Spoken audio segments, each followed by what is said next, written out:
got a maker who made a way, if you got a Holy Ghost in your veins, then praise him like you're not ashamed. Who opened your prison doors? Who dried up your ocean floor?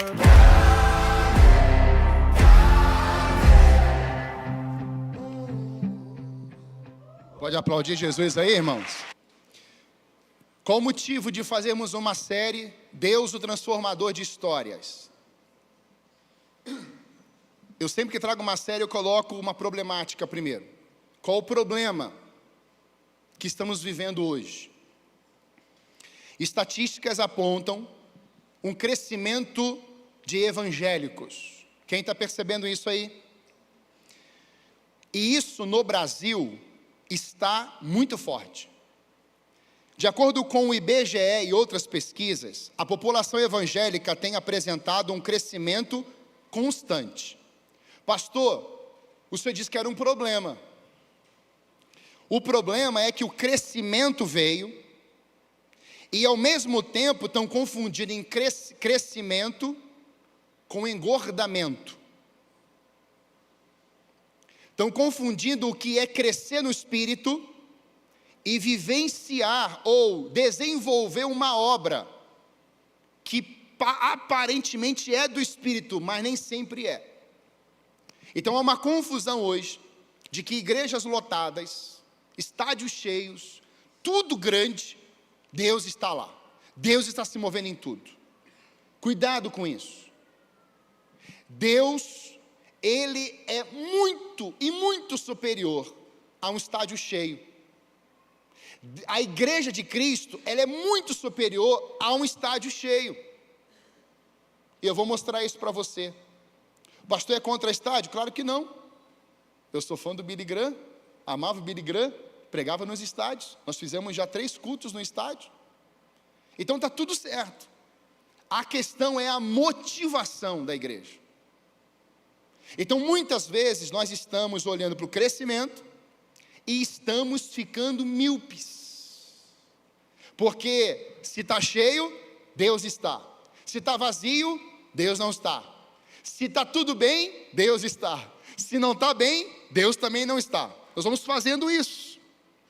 E essa série veio ao meu coração para entender que Deus está aonde Ele é honrado. Se você está no seu quarto, só você e Deus, e lá você honra o seu Deus, lá Ele está, lá Ele se manifesta.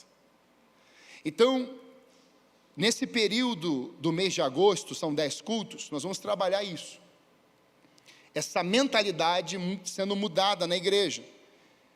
Presta atenção nisso. Em 2010, os evangélicos representavam cerca de 22% da população brasileira. E esse número aumentou para aproximadamente 31% em 2020. As pesquisas do IBGE, elas param ali até 2022. E diante desse cenário nacional, Brasil, o crescimento tem acontecido. Mas quando a gente vai para o crescimento mundial, os evangélicos também têm crescido de uma forma significativa. Principais países da África, Ásia e América Latina. E segundo o relatório de uma grande organização, o cristianismo evangélico tem crescido a taxa anual de cerca de 1,5% a 2% em várias regiões. Então, para a gente fechar aqui, a igreja tem crescido sim ou não? A questão, irmãos, é como estamos crescendo. Não é a quantidade, é como. E aqui nós temos problemas sendo identificados. Isso não é só por mim, mas muitas lideranças têm identificado isso. Eu compartilhei com a liderança ontem pela manhã um podcast que eu te aconselho a ouvir, assistir. Marcos Madaleno, junto com Douglas Gonçalves. E tem um trecho que ele fala a respeito das igrejas vazias, conferências cheias. E há uma profissão que surgiu de um tempo para cá, chamada profissão futurista. Isso já é realidade, aonde vai trazendo as tendências para o futuro, ou as tendências para dentro da igreja. E esse grande líder, movimentando lideranças mundiais, ele traz tendências e, pasmem, a primeira tendência que ele traz bateu exatamente como a igreja está vivendo. Ele já falou isso em 2023, e é de fato o que as igrejas estão vivendo hoje, onde há um grupo de igreja, ou a igreja de Cristo está vendo um grande avivamento espiritual. Você percebe isso? Muitas igrejas, salvação, cura, milagres, fervor, oração, palavra, muitas coisas sobrenaturais acontecendo. Mas ele disse lá atrás que a tendência desse avivamento, na mesma geração Z, que é a geração jovem, em paralelo estava acontecendo o êxodo na igreja. Membros de igreja circulando entre várias outras igrejas. A pessoa chega aqui, 3, 4 meses, 6 meses, vai para outra. Fica um ano, vai para outra. Fica lá um ano, vai para outra. Fica lá um ano e meio, vai para outra. É o êxodo das igrejas. Então nós desenvolvemos muitas vezes eventos para encher a igreja, encher um local. E aí o problema que ele traz é, como é que você traz esse povo para o domingo de manhã para a igreja, para a escola bíblica, para a célula, para o domingo à noite? Quem está entendendo isso aqui, amém? É uma forma, irmãos, que Deus nos deu de transformar nossa mentalidade. E é por isso que eu quero falar isso com você nessa manhã. Por quê? Porque não basta sermos salvos. Diga assim comigo, não basta sermos salvos. Deus espera de nós compromisso com a sua palavra para que os frutos permaneçam. Então eu queria que você olhasse para a senhora, não basta você ser salvo, tem que deixar os frutos. Isso precisa ser está no nosso DNA como igreja. Ser salvo, você só chegou até a cruz, e depois dela, tem que deixar as marcas da cruz, as marcas do salvo. Por isso que Romanos 8,14 vai dizer, porque todos os que estão guiados pelo Espírito de Deus, são filhos de Deus. Pois vocês não receberam o Espírito que os escravize, para novamente temer, mas receberam o Espírito que os adota como filhos, por meio do qual clamamos, Abba, Pai. O próprio Espírito testemunha ao nosso Espírito que somos filhos de Deus. Então, quando alguém fala assim, como que você sabe que você é salvo?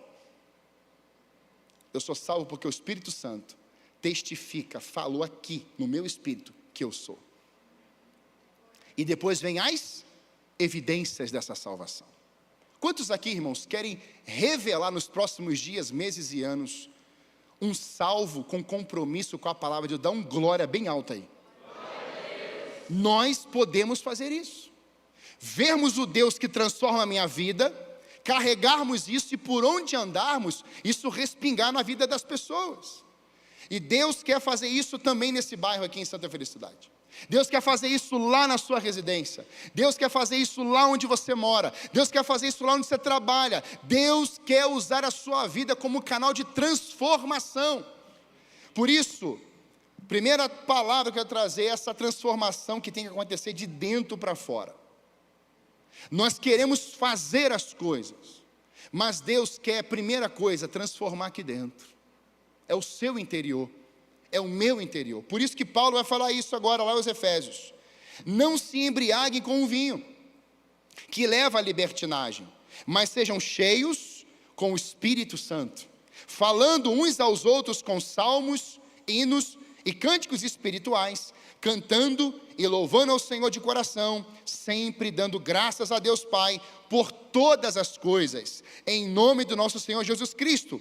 Sujeitem-se uns aos outros no temor de Cristo. Irmãos, esses versículos, o apóstolo Paulo está resumindo de fato para a igreja como ela deve vivenciar uma vida na terra. O apóstolo Paulo está mostrando para nós que o embriagar-se com o vinho, ele tem que ser uma negativa no meu coração. Mas ao mesmo tempo eu preciso entender as consequências de uma vida dentro do uso do vinho, embriaguez. Mas ele não para por aqui, ele também dá uma outra vertente, ou ele dá uma nova afirmação. mas sejam cheios do Espírito Santo. Então, do mesmo jeito que ele fala assim, não se embriague com vinho, porque vai levar à libertinagem, Paulo não para aqui. Ele diz, a igreja precisa também ser cheia do Espírito Santo. Então aqui a pessoa pode vivenciar 2 pecados. Se ela bebe, se embriaga, péssimo testemunho, vai ter libertinagem. E em paralelo a isso, se ela não está cheia do Espírito, ela também estará em pecado. Tem muita gente que condena, você bebeu, você fumou, você cheirou, você fez isso, o dedinho está lá. Em paralelo, ele não está cheio do Espírito Santo. Do mesmo jeito que ele aponta o pecado do outro, ele está em pecado. Está entendendo aqui, amém? Deus quer arrancar isso da igreja nessa manhã, diga amém. Deus quer arrancar isso de nós hoje. Não tem a ver com bebida, não tem a ver com o uso, não tem a ver com aquilo ou com aquilo lá, não é isso, é você ser cheio do Espírito Santo ao ponto desse vinho novo, dentro da minha vida, começar a revelar transformação, poder, glória, agir do Espírito Santo. Isso começará a impactar vidas, isso vai começar a trazer testemunho, isso vai começar a trazer uma nova mentalidade, isso vai começar a trazer uma nova audição, uma nova verbalização. Por quê? Porque a igreja não foi chamada para viver carregada com o vinho dessa terra, mas ela foi cheia desse vinho novo para gerar transformação no outro. Esse é o poder do Evangelho, amados irmãos, é o poder de Deus. Como que essa igreja de Éfeso surgiu, irmãos? Presta atenção. Paulo, ele estava na sua 3ª viagem, ele já tinha passado pela província da Galácia, e ele já tinha passado pela província da Macedônia e da Acaia. Paulo foi um homem que era um missionário, um apóstolo em missões, plantações de igreja, trazer recursos financeiros recolhidos de igrejas para as outras igrejas mais simples. O apóstolo Paulo, ele era um viajante. O apóstolo Paulo, ele executa essas 3 missões, e ele vai chegar exatamente em Roma. É interessante porque quando Paulo ele se concentra na Ásia, mais especificamente em Éfeso, Éfeso tinha aproximadamente 300 mil habitantes nesse tempo aqui, e era uma cidade marcada por algumas coisas, que também a nossa também é: idolatria, hospedava o templo de Diana dos Efésios. Os nichos do templo de Diana, miniaturas, era o principal produto de venda para os turistas daquela cidade. Então nós temos aqui, irmãos, uma realidade muito séria espiritualmente, em que o apóstolo Paulo vai chegar até ali, ou essa carta também vai chegar ali. E quando a gente agarra essa realidade que Paulo chega de Éfeso, nós olhamos para o tamanho dos problemas. A grande pergunta é, como vencer isso? Como enfrentar a idolatria? Como enfrentar o comércio de nichos de um templo, no tempo de paganismo, de idolatria e feitiçaria? Como que a igreja bate o pé e esses espíritos saem? Como que a igreja avança nesse tempo que a atmosfera parece que o céu está fechado em alguns lugares? Como é que a igreja consegue desfrutar desse tempo? Paulo vai trazer isso para nós, Paulo vai mostrar isso para nós, porque Paulo, irmãos, ele chega ali, e diante de tudo isso, de uma cidade marcada pela feitiçaria e pelo ocultismo, Paulo prega o Evangelho, e ali em Éfeso, nesse momento que ele chega, um avivamento espiritual acontece, e o que começa a desenvolver? Eu falei para você sobre avivamento recentemente, a feitiçaria vai entrar em declínio, amém? Pessoas convertidas largaram a feitiçaria, queimaram seus livros de magia em praça pública. Você está vendo isso já pela fé aqui? A palavra de Deus prevaleceu naquela cidade, e por causa disso, aquele avivamento aconteceu. Aí eu te mostro problema que acontecia na cidade de Éfeso. O apóstolo Paulo chega, ele se instala ali, e o movimento do céu acontece. Um homem, um conteúdo, e uma transformação. Agora eu te perguntar, quantos Paulos e Paulas nós temos aqui nessa manhã? Você pode dizer assim, eis-me aqui, Senhor. Eis-me aqui, Senhor. Só isso que Deus precisa da tua frase, do teu coração. Eis-me aqui, Senhor. Porque se a igreja fizer isso, dizer, eis-me aqui, Senhor, olha o retrato que ficou na cidade, lá na Ásia. Plantações de igrejas, na província, Éfeso, Esmirna, Tiatira, Sardes, Filadélfia, Laodiceia, Pérgamo, Colossos e Hierápolis. Hoje todos esses lugares estão lá na Turquia, e você vai na Turquia, você olha os vídeos, e lá está a igreja de Esmirna, uma igreja que Deus não trouxe nenhuma condenação sobre ela, mas a elogiou. Uma igreja que resistiu o tempo de prisão, em que ele vai dizer, Satanás vai aprisionar uma parte de vocês durante 10 dias, mas seja fiel até a morte, dar-te-ei a coroa da vida. Eu declaro nessa manhã, a igreja batista em Santa Felicidade, as igrejas sérias desse Brasil, elas vão terminar o bom combate, acabar a carreira, guardar a fé, elas vão receber essa coroa de Deus, porque elas vão permanecer até o fim, irmãos. Só que isso, irmãos, acontece quando o meu coração está tomado pelo Espírito de Deus. Eu queria fazer uma pergunta para você. Do que você tem se alimentado hoje? Do que nós temos nos alimentado? Irmãos, o apóstolo Paulo chega a Roma, preso, condenado e preso, e ele escreve essa carta preso. E com essa carta o apóstolo Paulo vai deixar alguns ensinamentos para nós. Em primeiro lugar, uma vida transformada que acontece de dentro para fora, ela vai produzir algo. E isso começa com a nossa salvação sendo uma obra de Deus. A minha salvação, a salvação de Deus em mim, é uma obra dele. Há um equívoco em muitos corações assim, eu semeio a minha própria salvação. É impossível. Você semeia a busca pela santificação, mas a salvação, ela vem de Deus. Não fostes vós que me escolhestes, mas eu vos escolhi a vós. Então Deus, ele escolhe. E é obviamente, o escritor Paulo aos Romanos vai dizer que todo aquele que crê no coração, verbaliza com a sua boca que Jesus é Senhor e Salvador, ele é salvo. Você quer ver um exemplo? Quem aqui um dia já verbalizou, creu que Jesus Cristo é Senhor e Salvador da sua vida, desceu às águas e hoje Cristo habita dentro de você? Faz assim com a sua mão. Olha que bênção. A pergunta é, onde nós estaríamos se não fosse uma intervenção do Espírito Santo? Onde a nossa família estaria? Deus Pai nos escolheu, Deus Filho morreu por nós na cruz, e Deus Espírito Santo aplica a redenção da salvação em nós, ele nos sela. E é tão importante isso, irmãos, que o Paulo vai mostrar lá no capítulo 1, 13 e 14, essa grande verdade. Nele, quando vocês ouviram e creram na palavra da verdade, o evangelho que os salvou. O que foi que salvou o povo em Éfeso? O evangelho. E ele continua mostrando, vocês foram selados. Então os salvos são selados com o Espírito Santo da promessa, que é a garantia da nossa herança, até a redenção daqueles que pertencem a Deus, para o louvor da sua glória. Irmãos, sem o Espírito Santo nós não conseguiríamos nem ser salvos. Ele veio o quê? Nos convencer do pecado, da justiça e do juízo. E a Bíblia vai nos mostrar várias vezes, vários textos. Eu não mandei esses textos, me perdoe. A palavra de Deus vai usar a mesma linguagem, ou a mesma imagem de um banquete, para retratar a nossa salvação.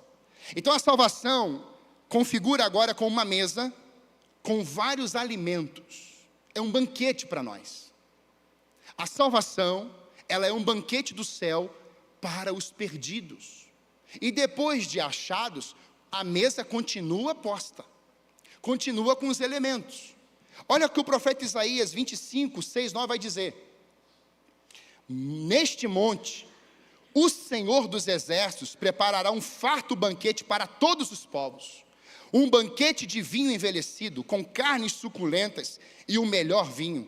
Neste monte ele destruirá o véu que envolve todos os povos. A cortina que cobre todas as nações destruirá a morte para sempre. O soberano Senhor enxugará as lágrimas de todo o rosto e retirará de toda a terra a zombaria do seu povo. Foi o Senhor quem disse: naquele dia dirão: esse é o nosso Deus, nós confiamos nele e ele nos salvou. Esse é o Senhor, nós confiamos nele, exultemos e alegremos-nos, pois ele nos...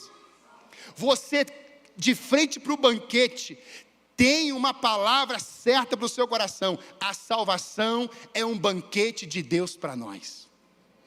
Então você começa a se alimentar de quem? Daquele que te salvou, que é Cristo. Por isso que você tem o pão da vida.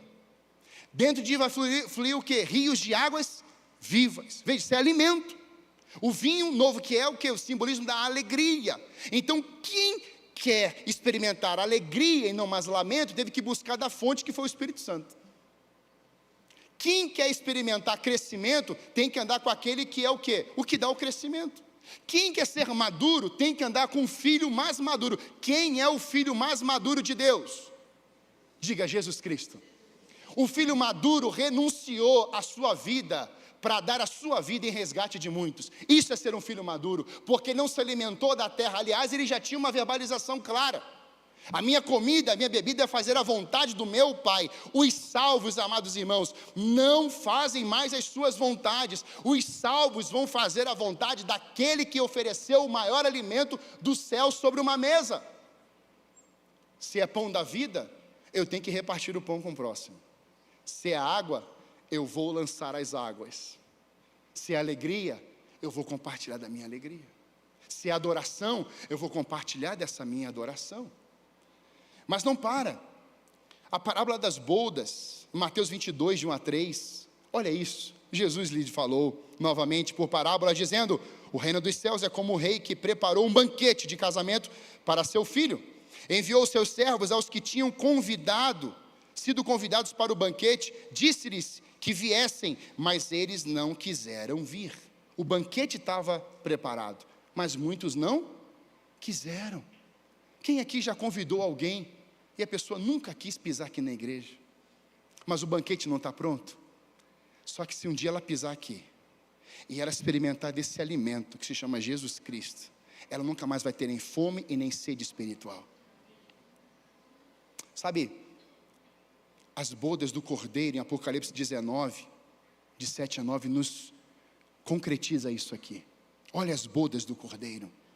Regozijemo-nos, vamos nos alegrar e dar-lhe glória, pois chegou a hora do casamento do Cordeiro. Eu quero que esse texto vai levantando o teu coração nessa manhã. Olha que texto profundo. E a sua noiva já se aprontou, aleluia, foi-lhe dado para vestir-se de linho fino, brilhante e puro. O linho fino são os atos justos dos santos. E o anjo me disse: escreva: felizes os convidados para o banquete do casamento do Cordeiro. E acrescentou: estas são as palavras verdadeiras de Deus.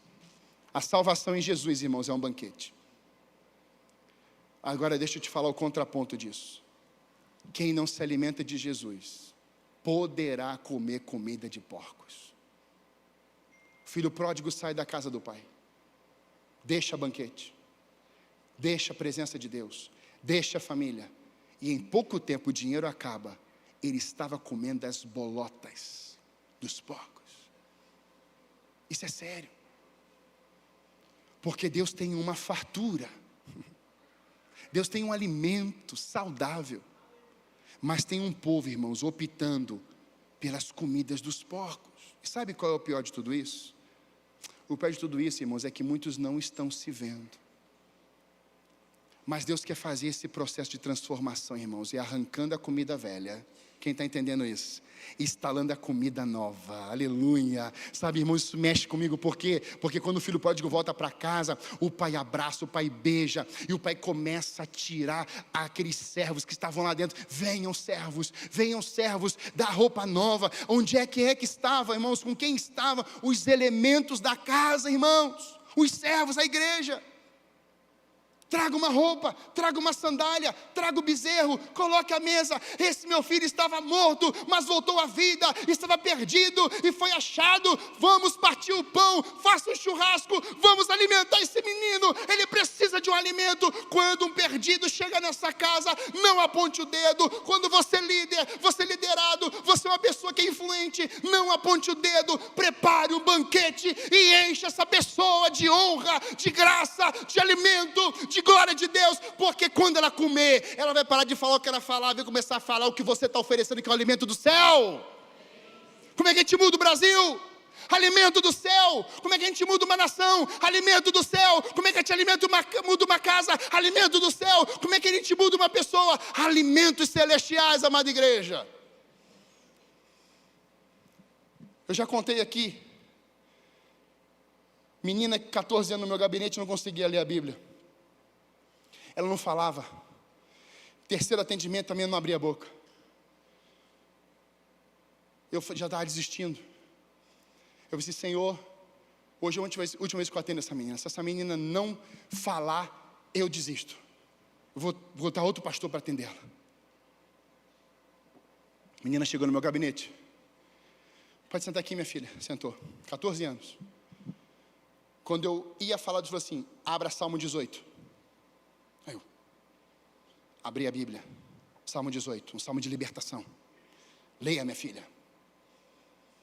Ela olhou para mim e falou assim, o pastor quer que você leia. Ela não leu. Eu falei assim, Deus quer que você leia. Ela começou a ler. 1, 2, 3, 4, 5, 6. Quando chegou no 10º versículo, mais ou menos, ela para. E eu ia falar para continuar, e aqui dentro, assim, ore por ela, interceda por ela, deixa ela vai ler. E quando ela parou, eu falei assim, em nome de Jesus, ela vai ler. Ela vai ler. E aí eu acho, naquele momento, ela começou a ser impulsionada com alguém encorajando ela. Sabe aquela intercessão encorajadora? E ela foi sendo encorajada. Ela foi sendo encorajada. E vem o 15º versículo. E vem o 20º. Irmãos, de repente, ela falou assim, acabou, pastor. Ela leu o capítulo todo do Salmo 18. Não precisa você ficar dizendo o que as pessoas devem fazer. Se elas lerem esse livro, que é o alimento poderoso, a vida delas nunca mais vai ser a mesma, serão as mesmas. Esse livro transforma, irmãos. Irmãos, a Bíblia estava sendo vendida isso é estatística mesmo, 2023, 9 milhões de Bíblias sendo vendidas na América. A Bíblia dobrou em termos da sociedade bíblica para 15 milhões de um ano para o outro de venda. A ausência não é Bíblia, irmãos. A ausência não é Bíblia. Quem aqui na igreja tem mais de uma Bíblia em casa? Levanta a mão. Quem aqui na igreja tem mais de 3 Bíblias em casa? Levanta a mão. Quem aqui na igreja tem mais de 4 Bíblias em casa? Levanta a mão. Quem aqui na igreja tem mais... Pode levantar bem alto, que eu quero ver. Quem aqui na igreja tem mais de 5 Bíblias em casa? Levanta a mão. Quem aqui na igreja tem mais de 6 Bíblias? Levanta a mão. Sangue de Jesus tem poder. Olha isso aqui, meus amados irmãos. Um imperador negou o uso da Bíblia em um lugar. A mulher foi levada para um canto e levado todos os livros da casa dela, todos os materiais cristãos. E essa mulher começou a chorar. Uma história verídica. Ela começou a chorar. Ela começou a chorar. Ela começou a chorar. E ela chorava todo dia. E qual era o grito de lamento, como Joel fala? Não era porque levaram a Bíblia dela. É porque ela não podia ler a Bíblia. O grito de desespero dela assim, eu não consigo mais ler o dedo de Deus. E no coração dela vinha, mas você pode revelar o que eu escrevi. Podem queimar todos os livros da face da terra, você, minha filha, é uma carta viva. E ela começou a se impulsionar, mas ela orava. Eu quero ler a Bíblia, eu quero a Bíblia. Anos se passaram. O imperador cai. uma outra nação começa a enviar Bíblias. E tomaram conhecimento da sua história e pegaram a Bíblia dela. E levaram para ela. Pegaram a Bíblia e foi entregar na casa dela. Quando essa mulher, já de idade, pega a Bíblia na mão, o pastor contando essa história, ele fala assim, eu vi a cena, irmãos. Ela pegava a Bíblia e ela beijava. Ela botava a Bíblia no rosto. Ela colocava a Bíblia no peito. Aquele ditador, imperador roubou, levou. Mas o meu Deus me trouxe de volta o melhor livro da minha vida. Esse livro que me transformou. Esse livro eu não consigo ficar longe dele. E eu declaro isso nessa manhã, irmãos. Você que está com saudade da Bíblia, Deus está falando assim, volte, pegue aquela Bíblia, comece a ler novamente, comece a buscar novamente. Deus vai transformar a sua realidade, meu amado irmão. Não abra mão disso. A transformação, ela vem por esse banquete. Quando ouvimos a palavra de Deus e cremos nessa verdade, somos selados pelo Espírito Santo. 2, essa transformação, ela vem pela palavra, pela salvação, mas ela vem por uma habitação do Espírito em mim. Eu estava olhando essa expressão, habitação, visitação, hospedar de vez em quando. É diferente, a minha filha está na minha casa há 15 anos, a outra está há 11. Eu estou casado com a Débora há 16 anos. 17. Para que eu fui entrar nessa área? A gente não é hóspede, irmãos. É residência, é moradia, é pertencimento. E eu falei assim, Deus, a transformação tem que acontecer com Deus que habita. Não vem de vez em quando. Porque isso acontecia no Antigo Testamento, você sabia disso? O Espírito Santo, ele agia no Antigo Testamento momentaneamente. E há 2 palavras que simbolizam isso. Olha o que diz essas 2 palavras no grego. Paroikeo, que habita de forma temporária ou como estrangeiro. Habita de forma temporária como estrangeiro. Quem aqui já hospedou um missionário, alguém na sua casa, só ficou lá 1, 2, 3, 4 dias, foi embora? Quem? Olha aí. Intimidade é quase zero.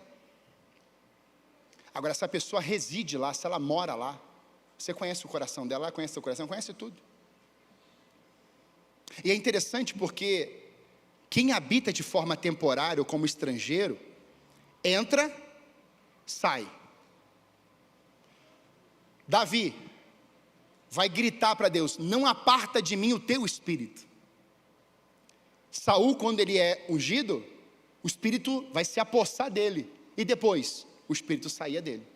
Porque ele errava, porque ele falhava, porque ele pecava. Mas há um momento em que as profecias começam a dizer que o Espírito viria e seria derramado sobre toda a carne. E isso está apontado para Atos capítulo 2 também, em específico. Mas ele continua se derramando sobre toda a carne, amém? E aí, diante desse cenário, nós temos uma definição, uma entrada definitiva. Antes o Espírito vinha e saía. Agora é outro nome, katoikeo, é habitar, morar e residir de forma permanente e estável. Em Atos capítulo 2, irmãos, é esse verbo aqui, ele veio e se instalou nos corações e nunca mais sai. Não tem como você retirar o selo de uma carta. Não tem como você retirar o selo do Espírito sobre a tua vida. É selado, irmãos.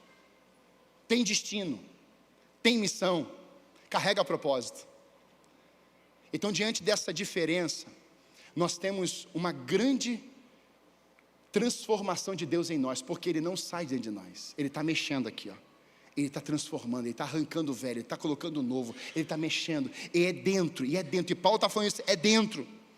Esse habitar e permanecer, é você estar em uma casa, e você poder fazer todas as mudanças necessárias, quantas vezes você quiser. E aquela que não é permanente, você só muda uma vez, e às vezes nem muda, porque não dá tempo. Você fica no hotel, você não consegue mudar nada daquele quarto. Agora, comece a morar numa casa. Deus não quer visitar você. Deus, quando mandou o Espírito, Ele falou assim: eu vou habitar, não mais em templos feitos por mãos, mas eu vou habitar dentro de você. O perfeito, o incomparável, optou, decidiu morar nos imperfeitos. Só por isso, você já tinha que viver uma vida de alegria exuberante, de uma empolgação suprema, de um mover, de andar. Por onde você andar, Ele habita em mim. Quem? Deus. Quem habita em você? Deus. Mas o que a gente começou a vivenciar, irmão, nos últimos meses, anos? Quem habita em você? Depressão. Quem habita em você? Ansiedade. Quem habita em você? Morte. Quem habita em você? Rejeição. Quem habita em você? Suicídio. Quem habita em você? Maledicência. Quem habita em você? Confusão entre membros. Quem habita em você? Pecado. Não, irmão. Deus habita em você. Você pode falar isso comigo assim? Diga assim, bem forte. Diga: Deus habita em mim. Não é mais transitório, é eterno. Irmãos, o Deus eterno, o Pai da eternidade, o príncipe da paz, o leão da tribo de Judá, aquele que venceu e sempre vencerá, esse está dentro de ti. Está dentro de você, irmão.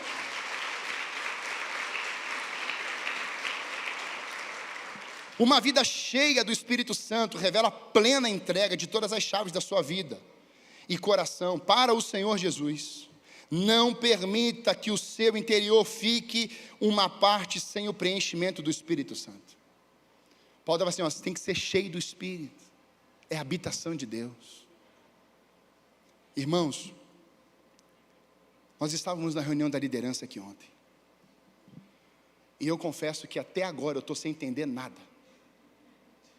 Que bom. Mas depois que o louvor acabou, Deus veio. A gente chamou algumas pessoas à frente e Deus começou a liberar um negócio aqui. Foi poderoso, não foi, líderes? Foi um escândalo. Mas foi aquele escândalo bom. Saímos da zona de conforto. Você quer participar das nossas reuniões de liderança? Pode vir. Deus vai te pegar também como está pegando a liderança. Porque a liderança decidiu nessa casa aqui: nós não queremos viver de passagem. Não queremos que o Espírito entre e saia. Nós queremos que o Espírito arranque, mas não vai ficar vazio, vai ficar preenchido com a palavra, vai ficar preenchido com a transformação, vai ficar preenchido com o vinho novo, vai ficar preenchido com o mover dele. Aleluia! Sabe, irmãos, isso precisa ser um grito do nosso coração. Por isso, o nosso corpo é a habitação do Santo dos Santos, onde a glória de Deus habita. É por isso que não podemos viver de forma incoerente. Os salvos em Cristo são habitados pelo Deus Todo-Poderoso. E eu fecho, para irmos para a ceia. Falei de salvação, habitação. Ele vai dizer: não se embriaguem com o vinho, mas enchei-vos do Espírito. A banda pode vir. E enquanto a banda está vindo, presta atenção que eu vou te falar aqui. Cheio do Espírito para quê? Coloca para mim no telão o verso 21, 20 e 21. Olha o que vai dizer esse texto aqui. Por que a gente tem que ser cheio do Espírito? Efésios 5. Sempre. Ele já começa com essa palavra: sempre. A gente é sempre grato a Deus? Então a gente está com um problema, irmãos. Porque ser cheio do Espírito Santo tem evidências. Põe o 19. Falando uns aos outros com sal. Eu que errei. 18. É isso aí, cheio do Espírito Santo. 19. Falando uns aos outros com salmos. Jefferson, vem cá, filho. Pessoa cheia do Espírito Santo. Jefferson, o Senhor é meu pastor. E nada me faltará. Ó, tá alinhado. Quem entendeu aí? A pessoa que está cheia do Espírito Santo. Você entendeu? Rapaz, você viu o irmão do Miguel ali? Ô, louco, hein? Ô, louco, hein? Pois é. Um perigo, um perigo. O que está tendo aqui, irmãos? Salmos, hinos e cânticos espirituais. Obrigado, filho. Não, não está não. Presta atenção. Salmos. Quem escreveu os salmos, irmãos? Deus usou pessoas para escrever os salmos. Não é o salmo do Davizinho, não, é o salmo de Deus que Davi escreveu. A gente confunde as coisas. Ah, foi Davi. Não, Deus usou Davi. Salmos, hinos e cânticos espirituais. Wellington, você é um compositor. E você sabe disso. Deus vai pegar aquela caneta, vai colocar na tua mão de novo. E essa semana você vai escrever uma canção com salmos, hinos e cânticos espirituais, cantando e louvando ao Senhor olha, por que Ele está falando de coração? Porque o coração não está fora, irmãos, o coração está dentro, é de dentro para fora. O que nós estamos falando? A boca fala, o coração está? A gente está falando um monte de coisa, Edilson. Ele está falando um monte de coisa, Alexandre. Ele está falando um monte de coisa, Sil. Ele está falando um monte de coisa. Só que Deus não quer que você fale de coisas. Deus quer que você fale dEle. É dEle. É dEle. Porque você está cheio Quem está cheio do Espírito não fala de coisas. Fala dEle. É propósito. É visão do céu. Amém. Amém, é visão dEle. O que você está vendo? Aí eu me encanto, porque eu pergunto assim, pastor Rubem, o que é que Paulo viu? Uau, foi o terceiro céu. Aleluia. Oh meu Deus. O que é que foi que aqueles soldados viram? O que é que foi que Maria Madalena viu? O que é que foi que aqueles 50 viram? Os 500 viram o Cristo ressuscitado dos mortos. Aleluia. O que é que a igreja tem que ver hoje? O que o céu está vendo? Anjos, querubins, serafins, dizendo: Santo, Santo, Santo, Santo, Santo é o Senhor, aleluia. Ele é o grande eu sou. Amada igreja, vamos subir para o céu. Vamos dar uma espiadinha no céu. Porque Apocalipse 4 diz que lá tem um banquete. Banquete de glória, de honra, de poder, de majestade. E Deus fala: João, suba para cá, no tempo do exílio, exilado na ilha de Patmos. Tem gente aqui com dores, só que você está vivendo dentro das dores. Hoje o Espírito Santo quer arrancar isso aí. E nesse lugar Ele vai botar alimento. E nesse lugar Ele vai dizer, de todo o coração: vinde, sempre. Você quer ver uma marca de uma igreja cheia do Espírito Santo? Está chorando? Sempre vou dar graças a Deus. Os clientes não chegaram, sempre vou dar graças a Deus. O câncer bateu a porta, sempre vou dar graças a meu Deus. O filho não está na casa do pai, sempre vou dar graças a Deus. Sempre. Por todas as coisas, em nome de Jesus Cristo.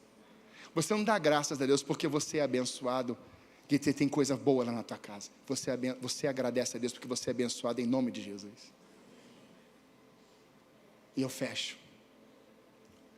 Sujeitem-se uns aos outros no temor de Cristo. Alexandre, você me aguenta carregar? Está bem aí para carregar? Vem cá. Acho que é o mais forte da igreja, o Alexandre. Presta atenção numa coisa. Esse texto mostra para nós: sujeitem-se uns aos outros.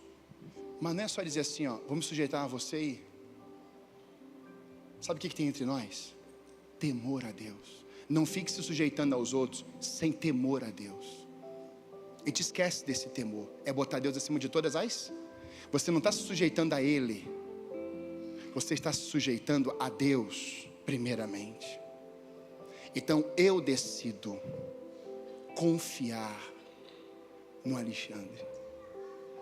Porque o temor de Deus está sobre nós. Só que a gente não pensa assim. A gente fala assim: o Alexandre? Não, vou não. Só que eu decidi só confiar no meu Deus. Se o Alexandre me derrubar, será que eu tenho mais alguém aqui para ficar de pé agora e vier segurar eu e Alexandre? Será que, por favor? Obrigado. Olha aí, está vendo? Vai levantando. Você só precisa se sujeitar. Tenta.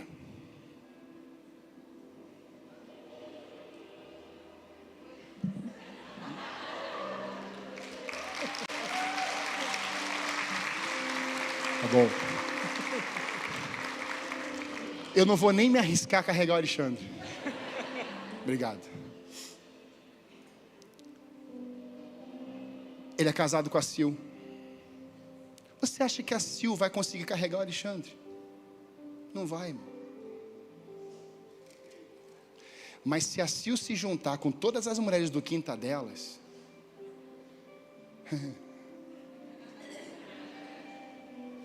eu já estou vendo ele já no chão. Não é verdade? Vai ser só assim, ó. Amada igreja, a transformação é aqui. Você pode falar isso para você agora, assim, a transformação é aqui.